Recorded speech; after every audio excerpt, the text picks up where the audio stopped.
What's up, everybody? Snowman here. Got a question for you. Have you ever thought about starting your own podcast? When I was trying to get this podcast off the ground, I had a lot of questions. How do I record an episode? How do I get my show on Apple Podcasts, Spotify, and all the other places people like to listen? How do I make money from a podcast? And believe me, I've asked that question a dozen times, maybe more. The answer to every one of these questions is really simple. Anchor. Anchor is a one-stop shop for recording, hosting, and distributing your podcast. Best of all, it's 100% free and ridiculously easy to use. And now Anchor can match you with great sponsors too, so you can get paid to podcast. How about that? Get paid to podcast. Something I've wanted to do for a long time, and now with Anchor, I have a chance to do it. This process is very simple. So if you always wanted to start a podcast and make money doing it, go to anchor.fm/start. That's anchor.fm/start to join me and the diverse community of podcasters already using Anchor. That's anchor.fm/start. I can't wait to hear your podcast. Promote this one while you're at it. And if someone asks, tell them Snowman sent you. For our next attraction, you're listening to the Snowman in the Morning podcast. Can't wait. We continue hour 3 here on Snowman in the Morning. This is the football-centric hour. I got Mike Debate coming on at the bottom of the hour. We will give a little peek into the conference championships, and for the first time since 2013, the NFC title game will involve my beloved San Francisco 49ers. And speaking of my beloved 49ers, my Snowman's take will concern the Hall of Fame. And before I get to some of the coolest stuff that I saw over the course of the weekend, I want to talk about a couple of individuals that played for my beloved team that are not in the Pro Football Hall of Fame. Anyone who knows me or knows of me, they know that my beloved team is the San Francisco 49ers. I became a fan of the 49ers in the 80s. And during the 80s, there were a couple of players on those Joe Montana-led teams and Steve Young-led teams that have long deserved their spot in Canton. Those two players in question are wide receiver John Taylor, a graduate of Delaware State, and the original jackknife all-purpose running back by the name of Roger Craig. I'll start with Roger Craig. Roger Craig has long since deserved his bronze bust and his gold jacket in the Hall of Fame. The numbers don't mean squat when it comes to Roger Craig, and Roger Craig has said as much. I've had plenty of people on this show over the past 6 years that have agreed with me and some that disagree with me. A very dear friend, Mark Kelly, who I'll have on later in the week, tells me, if you look at the numbers, he doesn't deserve a spot in the Hall of Fame. And if you look strictly at the numbers, he would be correct. But be that as it may, I say Roger Craig deserves his spot in the Hall of Fame for many a reason. See, there was an achievement that Roger Craig had in 1985, and he broke the achievement against the Dallas Cowboys. And this achievement was celebrated, or repeated, I should say, by Marshall Faulk, and then again by Christian McCaffrey this past season. That achievement is 1,000 yards rushing and 1,000 yards receiving in the same year. People have lauded Marshall Faulk, a Hall of Famer, for doing such a thing, and people have lauded Christian McCaffrey for doing such a thing. And I will never sit here in front of this microphone and say that Marshall Faulk and Christian McCaffrey do not deserve the recognition for that achievement. I will never say that because that is simply not true. They absolutely deserve recognition for that achievement. It is a marvelous achievement. You have to be one heck of a player, especially one heck of a running back, to have 1,000 yards rushing and 1,000 yards receiving in the same season. You've got to be one heck of a player to do that. My problem is this. The person who originated that feat, the person who was the first player ever to accomplish that feat, is not getting the recognition he deserves. That man's Roger Craig. He was one of the biggest highlights of the San Francisco 49ers and those teams.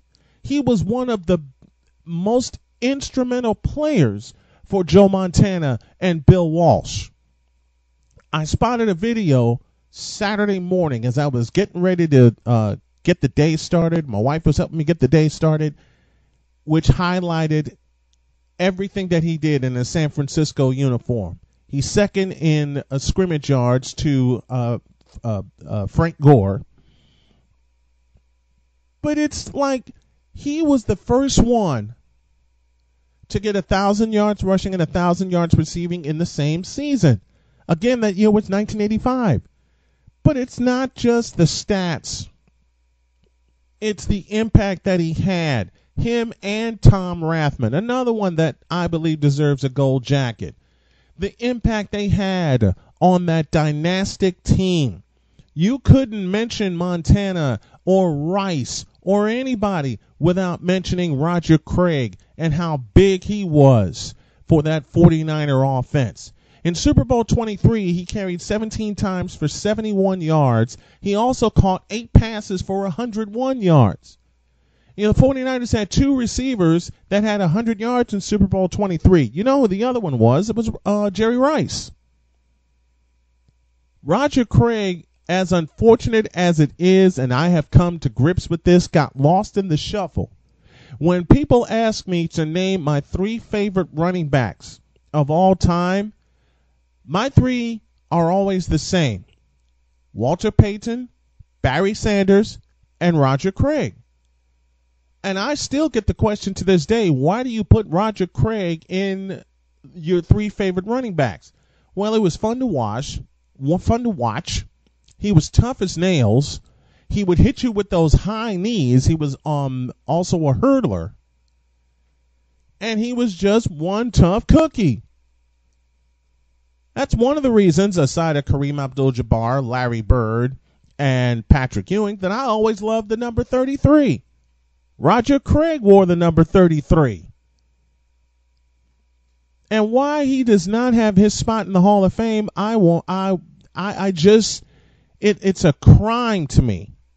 It's an absolute crime that Roger Craig does not have his rightful place in Canton. Which brings me to the second former 49er who spent his entire career in San Francisco that deserves his spot in Canton.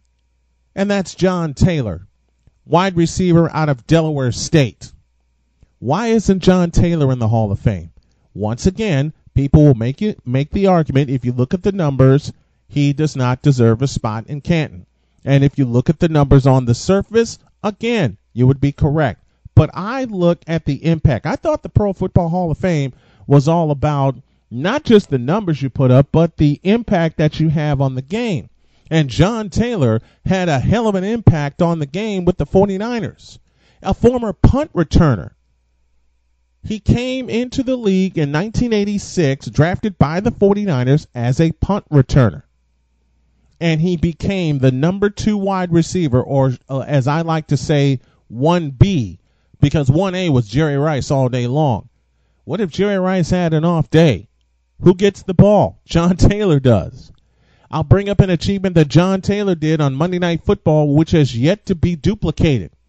John Taylor is the only receiver in the history of the NFL on Monday Night Football to have not 1, but 2 90-yard touchdown receptions in the same game.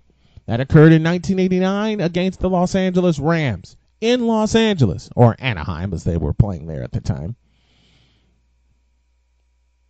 See, my wife's laughing at me because she knows when I get on a roll, I get very, very passionate about something I believe in. And I believe in the fact that John Taylor and Roger Craig both belong in the Hall of Fame. John Taylor only had 1 catch. I go back to Super Bowl 23. John Taylor only had 1 catch in Super Bowl 23. Just happened to be the game winner. He caught a touchdown pass from Joe Montana in Super Bowl 24 the next year. He doesn't have that many catches, but the impact is sure huge. Going back to that game in 1989 against the Los Angeles Rams, he caught 11 for 290 yards. Nearly had 300 receiving yards in that game. Montana threw for 450 that night. Jerry Rice was a decoy. Rice and Taylor were the only pair of HBCU teammates to start not one, not two, but 3 Super Bowls, 23, 24, and 29. Let me say that again. John Taylor and Jerry Rice are the only pair of HBCU receivers to be teammates to start 3 Super Bowls. And by the way, John Taylor, just as Jerry Rice did, won all 3. So what's the problem with this picture? Why in the world is John Taylor, number 82, which is currently occupied by Ross Dwelly of the 49ers, why is John Taylor not in the Hall of Fame? Same reason Roger Craig, I believe, is not in the Hall of Fame. Aside of the numbers, he got lost in the shuffle. I mean, when you're playing opposite of Jerry Rice, and Jerry Rice is setting every record in the book, it's easy to get lost in the shuffle, especially with those 49er teams and the impact that they had. The impact that they had is enormous. But Jerry Rice doesn't get the most valuable player if most valuable player of Super Bowl 23 if John Taylor doesn't catch the game-winning touchdown pass. Montana doesn't connect with Jerry Rice for 3 touchdowns in Super Bowl 24 if John Taylor didn't have 5 catches in that game, including a touchdown pass. Taylor and Rice both caught touchdowns in that third quarter in Super Bowl 24, and Taylor was such an important cog on that offense, they helped the 49ers become one of only 2 teams, Dallas Cowboys being the other, to score 50 points in a Super Bowl game. 55 to be exact, when they demolished the Denver Broncos and John Elway 55-10. And this is coming from a punt returner who had some off-the-field problems, true, but he straightened himself up. He straightened his life up and became one of the most biggest impact players in 49er history. His number, I believe, should be retired by the team. As I said, it's currently occupied by Ross Dwelly, backup tight end for San Francisco. The number 33 should be retired by San Francisco. It's currently occupied. So when you talk about the 49ers of the 80s, the dynasty that rose out of nowhere thanks to a miraculous catch by one Dwight Clark, you have to put Roger Craig and John Taylor in that conversation. Why do you think the 49ers were so feared? Let's look back at the 89 season again. 60 catches for John Taylor. Look at all the receivers from 1989. Taylor caught 60, Brent Jones caught 40, Jerry Rice caught 82, Roger Craig caught 49, and Tom Rathman 73. You want a reason John Taylor should be in the Hall of Fame? 1989, right there. And again, he came into the league as a punt returner.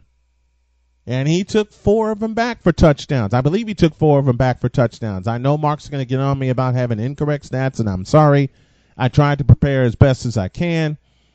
But be that as it may, will you please, NFL Hall of Fame, everyone involved with the Hall of Fame who votes for the players, the coaches, the representatives, would you do this 49er fan and lots of other 49er fans a favor and please give Roger Craig and John Taylor their due in Canton, Ohio? To say that it's much deserved would be a gross understatement. And the fact that they have not been elected to the Pro Football Hall of Fame in Canton, Ohio is a dire travesty. And that's being nice about it. To say that it's a travesty is a gross understatement. Because those two should have long been elected to the Pro Football Hall of Fame, given the impact that they had on their team. Now, yeah, Roger Craig spent some time with the Oakland Raiders at the tail end of his career. But if you want to just point to one reason why those two teammates deserve their spot alongside Montana and Montana and Rice and others from that dynastic team deserve their spot in Canton, Ohio, let the fact that Roger Craig, who was the first running back to have 1,000 yards rushing and 1,000 yards receiving in the same reason, make his case alone. And let the fact that John Taylor still is the only player in the era of Monday Night Football to have two 90-yard touchdown receptions in the same game. And oh, by the way, each of them won multiple Super Bowls. You want to count rings? How about a total of 6 between the two of them? That's Snowman's take. What's yours? Mike Debate is on the way, and we will fully dive into both the AFC and the NFC championship games that will take place this weekend. And I'm so stoked right now because one of those championship games involves my beloved San Francisco 49ers. They hosted for the first time since 1997. We'll give our picks, and we'll do a lot more. And then I'll put a wrap on this bad boy after the break.